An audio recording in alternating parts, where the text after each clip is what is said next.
Hello hi welcome to MB creative talks. ఈరోజు మనం మాట్లాడుకోబోయే movie review వచ్చేసి ఆయ్. సో ఈ మూవీ హీరోగా చేసింది ఎన్టీఆర్ గారి బామర్ది అండ్ హీరోయిన్ కూడా కొత్త అమ్మాయి, నాకు అంత తెలియదు. అండ్ ఈ సినిమాలో వినోద్ గారు ఒక రోల్ చేశారు. అండ్ ఈ స్టోరీ వచ్చేసి కేవలం ఈ స్టోరీ థీమ్ దేని మీద నడుస్తుంది అంటే కులం కంటే స్నేహం గొప్పది అనేది ఒక థీమ్, సింపుల్గా చెప్పాలి అంటే. అండ్ ఈ సినిమాలో స్టోరీ ఎలా ఉంటుంది అంటే ఒక హీరో వచ్చేసి ఒక సిటీలో ఒక సాఫ్ట్వేర్ చేస్తూ ఉంటాడు. సో అతను వాళ్ళ ఊరికి వస్తాడు. అండ్ ఆయన ఊరికి వచ్చిన తర్వాత తనకి తన ఊరు రావడం ఇష్టం ఉండదు, ఎందుకంటే దానికి కారణం ఫ్రెండ్స్ అండ్ ఫాదర్ అని ఆ విధంగా హీరోని ఎస్టాబ్లిష్ చేస్తారనమాట. సో కొంచెం దీన్ని కామెడీ వేలో ఎస్టాబ్లిష్ చేయడం జరిగింది, హీరో చూపించడం ఎస్టాబ్లిష్ చేయడం. సో నాకు కొంచెం ఓకే, సరదాగా అనిపించింది, ఓకే. అండ్ సినిమా వెళ్తూ వెళ్తూ స్క్రీన్ ప్లే అయితే మాత్రం చాలా అసలు జీవం లేదని చెప్పాలి. అంటే ఆ స్క్రీన్ ప్లే ఆ స్టోరీలో వెళ్తున్నప్పుడు ఆ స్టోరీలో జీవం లేదు. అంటే థీమ్ బాగున్నా కూడా స్టోరీని ఎంగేజ్గా తీసుకెళ్ళాలి అని అనుకునే స్క్రీన్ ప్లే అయితే చాలా డల్ అనిపించింది. అండ్ చాలా జీవం లేదనిపించింది. ఏదో ఒక ఎంటర్టైన్ చేయాలి అనిపించి చేశారనిపించింది నాకు సినిమా మొత్తం. అండ్ సినిమా అండ్ ఇందులో ఫ్రెండ్స్ క్యారెక్టర్స్ అయితే ఒక లూజ్ క్యారెక్టర్స్ అంటే ఏదో తెంగరి క్యారెక్టర్స్ ఫ్రెండ్స్, దేనికి లాజిక్ ఏమీ ఉండదు. సో హీరో క్యారెక్టర్ అయితే ఇంకా ఒక ₹1,00,000 సంపాదించినటువంటి సాఫ్ట్వేర్ అబ్బాయిగా మాత్రం అలా కనపడ్డు అసలు. దానికి ఒక ఎథిక్ అని కాదు, అది ఒక సరదాగా అనిపించదు, ఇంకోటి ఏదోలా అనిపించదు. సో నాకైతే హీరో క్యారెక్టర్ అయితే అంతగా కనెక్ట్ అయినట్టు ఎక్కడ లేదు, క్యారెక్టరైజేషన్ కూడా సరిగ్గా లేదు. అండ్ ఎంతో కొంత క్యారెక్టర్ బాగుంది, అంటే కొంచెం హీరోయిన్ది పర్లేదు అని అనిపించింది, ఎందుకంటే తిండి కూడా టింగర్ క్యారెక్టరే. అండ్ ఇందులో హీరోయిన్ క్యారెక్టర్ ఎలా చూపించారంటే ఒక కులం పిచ్చి ఉన్న ఒక అమ్మాయి, సో ఇన్స్టాగ్రామ్లో రీల్స్ చేయడం అండ్ కులం పిచ్చి ఉన్న ఒక అమ్మాయి క్యారెక్టర్ ఇది. సో ఫస్ట్ నుంచి ఒక టింగర్ క్యారెక్టర్ ఏంటి అని అనిపించింది. సో ఓకే, పర్లేదు, సరదాగా ఉంటుంది అనుకున్నాను. కానీ ఇక్కడ కొన్ని సీన్స్ ఏంటంటే సినిమా మొత్తం కొన్ని సినిమాలు ఒక 2-3-4 సినిమాలు ఏమిటంటే ఒక సెటారికల్ వేగా చూపించడం అనిపించింది. అండ్ కొన్ని సినిమాలు అయితే కనిపించాయి మనకి సినిమా చూస్తున్నంతసేపు. హీరోయిన్ ఎంట్రన్స్ వచ్చేసి మన తొలి ప్రేమలో పవన్ కళ్యాణ్ గారిని హీరోయిన్ ఎలా చూస్తారు, సో అలాగే ఇందులో కనిపిస్తుంది. అండ్ ఇంకోటి ఏంటంటే ప్రేమదేశం సినిమాలో ఇద్దరు ఫ్రెండ్స్ ఉంటారు కదా, వినీత్ అండ్ అబ్బాస్. సో వాళ్ళిద్దరూ ఒకే అమ్మాయి ప్రేమిస్తారు, మనకు తెలిసిందే ప్రేమదేశం సినిమాలో. ఆ తర్వాత వాళ్ళిద్దరు ఎవరు ప్రేమించారు చూపించాలని అనగానే అబ్బాస్ ఏమొచ్చేసి వెంటనే టబ్బుని చూపించి తినే నేను ప్రేమించాను అంటారు. అలాగే ఇక్కడ ఫ్రెండ్స్ను హీరో క్యారెక్టర్ కూడా అలానే ఉంటుంది. ఇది కామెడీ వే, పెద్దగా ఏమీ ఉంటుంది ఇందులో. అండ్ ఆ తర్వాత ఇందులో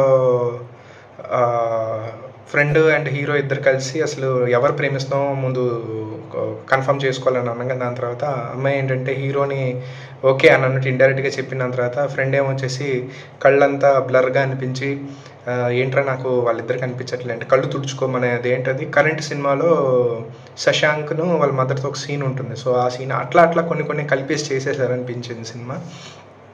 అండ్ ఇందులో ఒక మెయిన్ నాకు నవ్వొచ్చే విషయం ఏంటంటే ముసలోడి క్యారెక్టరు కొంచెం అలాంటి వీడియో క్లిప్స్ ఎక్కించమని దగ్గరకు రావటం. అంటే ఇందులో ఎలా ఉంటుందంటే ఒక సీరియస్ సీన్ లాగా అనిపించిన వెంటనే ఒక సంబంధం లేని ఒక కామెడీ ఏదో తగిలించేయాలని అన్నట్టు పెట్టారు. అండ్ ఇందులో స్ట్రాంగ్ క్యారెక్టర్ ఎవరిదైనా ఉంది అని అంటే వినోద్ గారి క్యారెక్టర్ చాలా బాగుంటుంది. అండ్ వినోద్ గారిది అంత స్ట్రాంగ్గా ఎస్టాబ్లిష్ చేయలేదు అనిపించింది, కానీ సినిమా చూసినంతసేపు ఫస్ట్ హాఫ్ నుంచి సెకండ్ హాఫ్ వరకు ఎప్పుడెప్పుడు వెళ్ళిపోదామా అని అనిపించింది నాకైతే సినిమా. కానీ క్లైమాక్స్ చాలా బాగుంది ఎస్టాబ్లిష్ చేయడం. అండ్ ఇందులో హీరోయిన్ ఫాదర్ కూడా ఎస్టాబ్లిష్ బాగా చేశారు, బాగా కులం పిచ్చున్న ఒక వ్యక్తిగా. ఆ తర్వాత హీరో ఫాదర్ ఏంటంటే అప్పులు చేసేసారు. అంటే ఇందులో హీరో ఫాదర్తో కొన్ని సీన్స్ ఉంటాయి, చాలా బాగుంటాయి అవి. అండ్ రియలిస్టిక్గా డైలాగ్స్ చెప్తాడు. సో అంటే ఇప్పుడున్న సొసైటీ రియలిస్టిక్ డైలాగ్స్ అంటే మంచితనం పోయి అప్పులు చేసి మంచితనం అనిపించుకోవడం అనేది చాలా రియలిస్టిక్ డైలాగ్స్, కానీ దాని వెనక ఉన్న ఒక కథ వేరుగా ఉంటుంది, ఎందుకు అలా చేశాడని అనేది. కానీ అది స్ట్రాంగ్గా చూపించలేదు సినిమాలో అని నాకు అనిపించింది. అండ్ ఇందులో హీరోయిన్ ఫాదర్కిను హీరో ఫాదర్కి ఉన్న సంబంధం ఏంటి అని అనేది క్లైమాక్స్లో మనకి అర్థం చూపిస్తారు, కానీ అంత మనకి ఎంగేజింగ్గా అనిపించదు. బట్ ఓకే, ఓవరాల్ బాగుంటుంది, చూడొచ్చు. బట్ ఏదో సినిమాలో మీరు ఊహించే అంత కథ ఏముండదు. ఏదో ఒక కామెడీ, ఇరికించి పెట్టాలనిపించే కామెడీ నాకు అనిపించింది. ఏదో ఇరికించి పెట్టారు కామెడీ, అంతకుమించి ఏమీ లేదు సినిమాలో. సో చెప్పుకోవడానికి కూడా నాకేమీ అంతగా ఏమి అంటే, కథ థీమ్ తీసుకున్న విధానం బాగుంది, కానీ ఆ కథ స్క్రీన్ ప్లే తీసే విధానం మాత్రం ఫెయిల్ అయ్యారని చెప్పాలి. సో ఏదో నవ్వుకోవాలి, సరదాగా వెళ్ళాలి, ఏం సినిమాలు లేవు, వెళ్ళి ఒకసేపు చూసి వచ్చేద్దాం అని అనుకుంటే ఆ సినిమాకి వెళ్ళొచ్చు. బట్ మీరు ఈ సినిమా అంటే చాలా పాజిటివ్ టాక్స్ వచ్చాయి. సో నేను జెన్యున్గా చూశాను కాబట్టి చెప్తున్నాను, ఒక ఆడియన్స్ పాయింట్ ఆఫ్ వ్యూలో చెప్తున్నాను, అండ్ రైటర్ పాయింట్ ఆఫ్ వ్యూలో కూడా చెప్తున్నాను. రైటర్ పాయింట్ ఆఫ్ వ్యూలో అయితే ఏ క్యారెక్టర్ కూడా సరిగ్గా ఎస్టాబ్లిష్ చేయలేదు, చేసినా కూడా దాన్ని కరెక్ట్గా వాడుకోలేదు. అండ్ ఆడియన్స్ పాయింట్ ఆఫ్ వ్యూలో ఏంటంటే, మాకు కథ అక్కర్లేదు, ఏదో సరదాగా చూసి ఎంజాయ్ చేసి వచ్చేద్దాం అనుకుంటే మీరు వెళ్ళొచ్చు ఇలాంటి సినిమాలకి. సో ఇందులో మళ్ళీ డబుల్ మీనింగ్ డైలాగులు అక్కడక్కడ ఉంటాయి.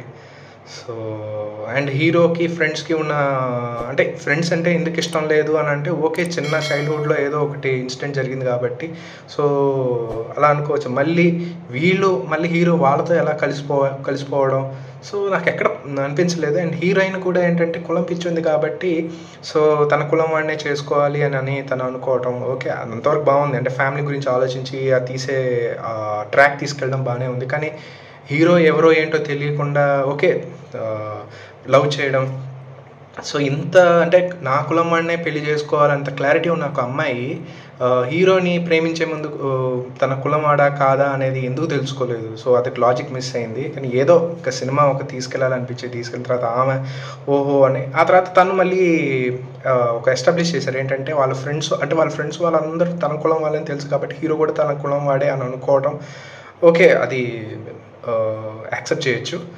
బట్ సో హీరోయిన్ కొంచెం మనకి ఇప్పుడున్న మెచ్యూర్డ్గా అనిపిస్తుంది, కానీ ఆ తర్వాత హీరో మీద ఉన్నంత ఫీలింగ్స్ అన్నీ చెప్పడం అనేది నాకు అదంతా ఒక ఫేక్ అనిపించింది. సో నాకైతే కనెక్ట్ అవ్వలేదు. సో సినిమా అయితే ఓవరాల్ అయితే మీరు చూడాలి అని అనుకుంటే చూడొచ్చు. బట్ ఏదో సినిమా కథ కోసమో లేకపోతే ఇంకేదో కోసమో అయితే అని మాత్రం అది మీకు నచ్చకపోవచ్చు. ఏదో సరదాగా ఎంజాయ్ చేయాలనుకుంటే చూడండి. So this is my critic review.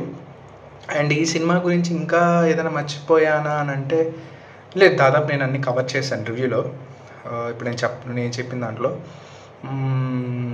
So అంతే అండి సినిమా.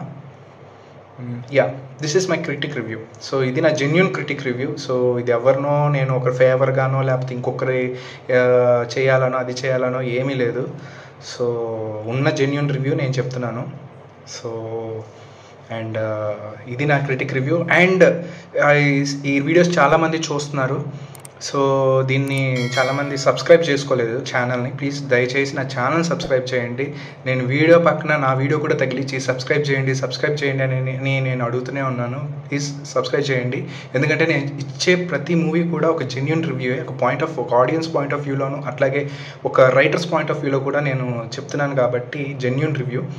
సో ప్లీజ్ నా ఛానల్ని సబ్స్క్రైబ్ చేయండి. అండ్ నా ఛానల్ని ఒక పైకి ఒక మెట్టు ఇంకొక మెట్టు అలా తీసుకెళ్ళాలని అనేది నా ఆశ. అంతే, ఒక మంచి పేరు రావాలని అన్నది, అంతకు మించి ఇంకేం లేదు. సో జెన్యూన్ మీ అందరికీ ఏంటంటే నా కంటెంట్ ద్వారా ఒక జెన్యూన్ రివ్యూ ఇవ్వాలని అన్నదే నా ఇది. అండ్ దాంతోపాటు ఇంకొన్ని కంటెంట్స్ కూడా చేస్తున్నాను. సో ఎడ్యుకేషన్ సంబంధించింది, టెక్నాలజీ సంబంధించింది, అప్పుడప్పుడు కామెడీ వీడియోస్, ఏదో నేను చేయగలిగింది నేను చేస్తున్నాను. ఎందుకంటే నేను ఒక్కడనే చేస్తున్నాను వీడియోస్ మొత్తం. సో ఎవరి హెల్ప్ లేకుండా నేనే వీడియోస్ చేసుకుంటున్నాను. సో అది నా ప్రతి వీడియోలో చెప్తున్నాను. సో ఏదో ఇల్లు ఒక సెటప్ ఇంకా అలా చేసుకుంటున్నాను కాబట్టి ప్లీజ్ నా కష్టాన్ని మీరు గుర్తించి, ఎందుకంటే నేను చేసే నా చిన్న ప్యాషన్ ఇది. సో దీన్ని పెద్ద ప్యాషన్గా చేసుకోవాలని అనుకుంటున్నాను, కానీ అది అవుతుందో లేదో నాకు తెలియదు. ఇది ఒక చిన్న ప్యాషన్. సో దాన్ని మీరు అర్థం చేసుకొని నన్ను ఆదరిస్తారని నేను కోరుకుంటున్నాను. ప్లీజ్ ప్రతి ఒక్కరు సబ్స్క్రైబ్ చేయండి ప్లీజ్, నేను ఇది ఒకటే కోరుకుంటున్నాను. అండ్ లైక్ చేయండి అండ్ కామెంట్ కూడా చేయండి, ఎందుకంటే నాకు ఇంటరాక్ట్ అవుతేనే నాకు అర్థమవుతుంది నేను ఏ కంటెంట్ చేయాలి ఏ కంటెంట్ చేయకూడదు అని అన్నది. సో ప్లీజ్ నాకు దయచేసి సబ్స్క్రైబ్ చేసుకుంటారని నేను అనుకుంటున్నాను.